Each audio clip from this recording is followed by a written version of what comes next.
Assalamualaikum warahmatullahi wabarakatuh. Selamat sore. Kami dari kelompok 7 ingin mempresentasikan penilaian prestasi sumber daya manusia. Adapun anggota dari kelompok 7 dari saya, Firda Astrid Sadiah, Rizda Dewi Amanda, Muhammad Aldiansyah, Vika Rismawati, Hilva Novia, dan Siti Nur Malasari. Adapun untuk Siti Nur Malasari sedang berhalangan untuk mengikuti presentasi ini.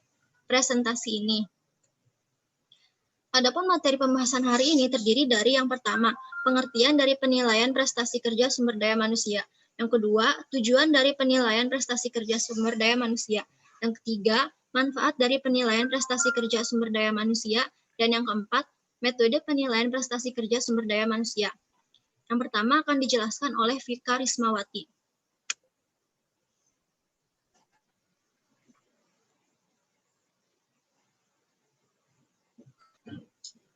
Prestasi kerja, rumus SEPIK menyatakan prestasi kerja adalah hasil yang diharapkan. Perilaku yang berhubungan prestasi kerja adalah perilaku yang berkaitan langsung dengan tugas-tugas pekerjaan dan tujuan untuk mencapai prestasi kerja berupa satu cara dari manajemen untuk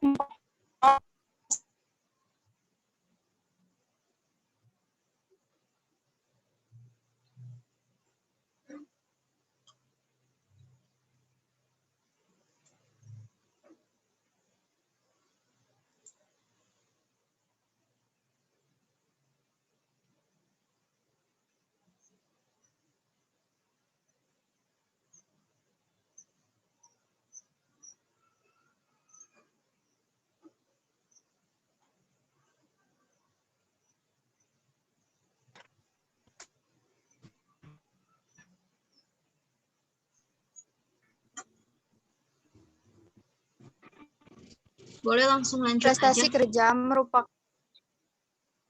merupakan salah satu cara dari manajemen untuk mengkontrol prestasi kerja setiap karyawan atau sumber daya manusianya, serta sebagai bahan informasi untuk merumuskan berbagai kebijakan personalia.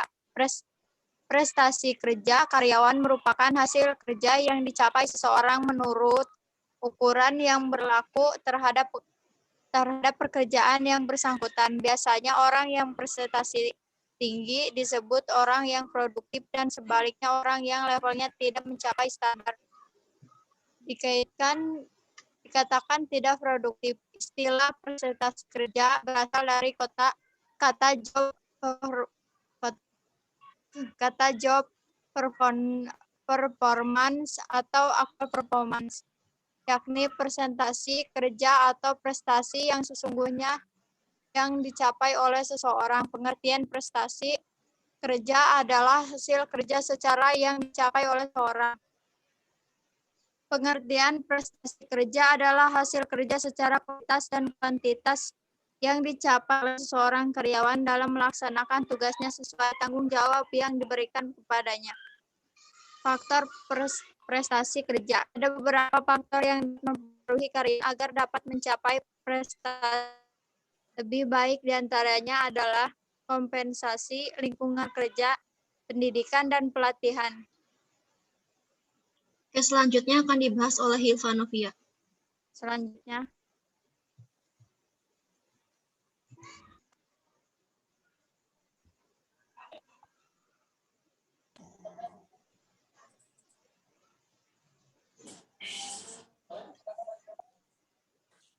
Hilva ya? Ya. Slide-nya belum berubah. Emang di sini? Emang di situ. Oh, Hilva ini. Penilaian prestasi kerja SDM. Penilaian prestasi kerja merupakan alat daripada manajemen untuk mengontrol prestasi kerja setiap tenaga kerja serta sebagai bahan informasi untuk meluruskan berbagai kebijakan personalia. Penilaian prestasi kerja pada karyawan mencakup antara lain 1. Perbaikan kinerja. 2. Pengembangan karyawan. 3. Keputusan berkompensasi. Dan 4, keterampilan berkomunikasi. Selanjutnya akan dibahas oleh Muhammad Aldiansyah.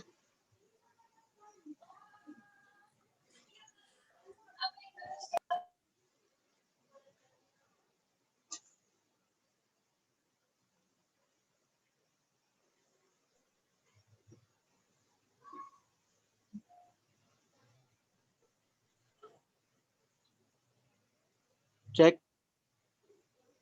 Ya, Masuk gak suaranya? masuk suaranya. Selanjutnya Aldi kan ya? Iya. Oke, di sini manfaat dan tujuan penilaian prestasi. Tujuan penilaian prestasi mempunyai dasar yang sangat penting bagi perusahaan sebagai alat untuk mengambil keputusan bagi karyawannya. Nah, menurut Tehani Handoko, terdapat 10 manfaat yang dapat dipetik dari penilaian prestasi kerja tersebut, yaitu yang pertama, perbaikan prestasi kerja. Perbaikan prestasi kerja. Nah, setelah dilakukan penilaian, tentunya akan adanya sebuah perbaikan dalam suatu kerja. Lalu yang kedua, penyesuaian kompensasi. Evaluasi prestasi kerja membantu para pengambil keputusan dalam menentukan upah, gaji, dan lain-lainnya. Lalu yang ketiga itu keputusan penempatan seperti promosi, transfer jabatan dan lain-lainnya. Lalu yang keempat itu kebutuhan latihan dan pengembangan. Prestasi kerja yang jelek menunjukkan bahwa pelatihan yang kurang, dan prestasi yang bagus itu menunjukkan bahwa pelatihannya cukup baik. Lalu yang kelima itu perencanaan dan pengembangan karir. Yang keenam, penyimpangan proses staffing. Yang ketujuh, ketidakakuratan informasional. Yang kedelapan, kesalahan desain pekerjaan. Yang kesembilan, kesempatan kerja yang adil. Yang ke-10, tantangan eksternal. Tantangan eksternal ini berupa dari lingkungan kerja, keluarga, di luar lingkungan kerja seperti keluarga, kesehatan, kondisi finansial atau masalah-masalah pribadi lainnya. Baik, sekian. Terima kasih. Lalu selanjutnya akan dibahas oleh Rizda Dewi Amanda.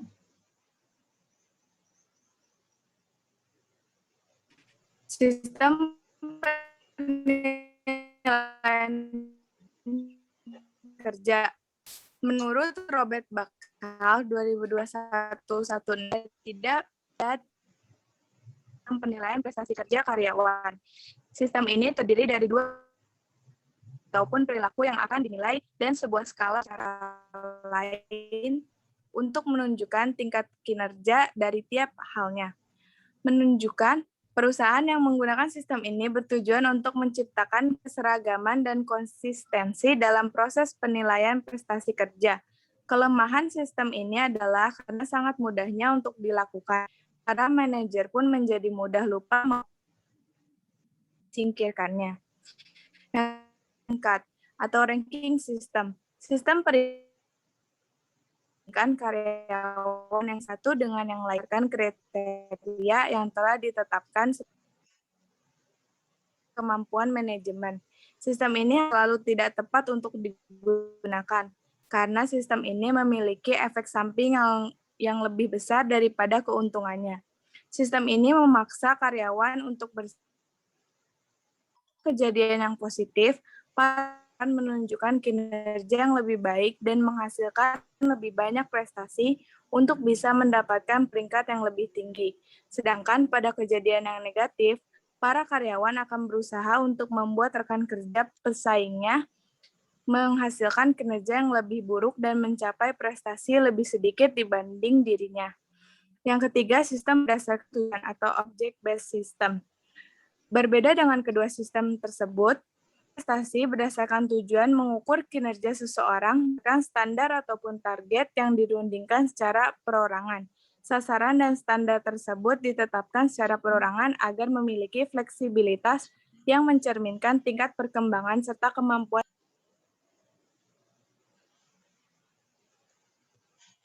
Lalu selanjutnya ada metode pengambilan penilaian kerja. Metode-metode yang lazim digunakan dalam penilaian prestasi kerja adalah sebagai berikut. Yang pertama ada pemangkatan. Pemangkatan adalah membandingkan seorang karyawan lain dan menempatkannya dalam suatu urutan kepangkatan mulai dari yang terbaik sampai yang terburuk.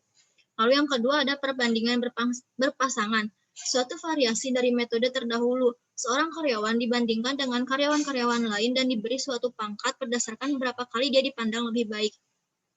Lalu yang ketiga, perbandingan orang dengan orang. Seorang sebagai suatu keseluruhan dibandingkan dengan seorang karyawan lain sebagai suatu keseluruhan. Dalam metode ini, seorang karyawan dibandingkan faktor demi faktor dengan karyawan terbaik. Lalu yang keempat ada metode pemberian predikat. Dalam satu tempat bekerja, diberikan predikat kepada karyawan, ternyata tidak ada predikat kurang dan istimewa karena semua mendapat predikat cukup. Predikat atau penilaian ini disebut metode pemberian predikat. Lalu yang kelima ada skala grafik. Para penilai memakai suatu skala grafik untuk menilai faktor-faktor khusus tertentu, seperti kualitas kerja, kelayakan untuk dicapai, hasil kerja, dan lain-lain. Skala grafik digunakan untuk menilai sifat-sifat karyawan dan sumbangan-sumbangan karyawan. Lalu yang keenam ada daftar periksa atau checklist. Penilai menunjukkan faktor-faktor prestasi karyawan dengan memberikan tanda cek di dalam kotak jawaban ya atau tidak bagi berbagai pernyataan yang menggambarkan perilaku pada pekerjaan. Tentu saja penilaian harus kenal betul atau agak kenal atau sama sekali tidak kenal akan perilaku kerja para karyawan. Lalu yang ketujuh ada insiden kritis.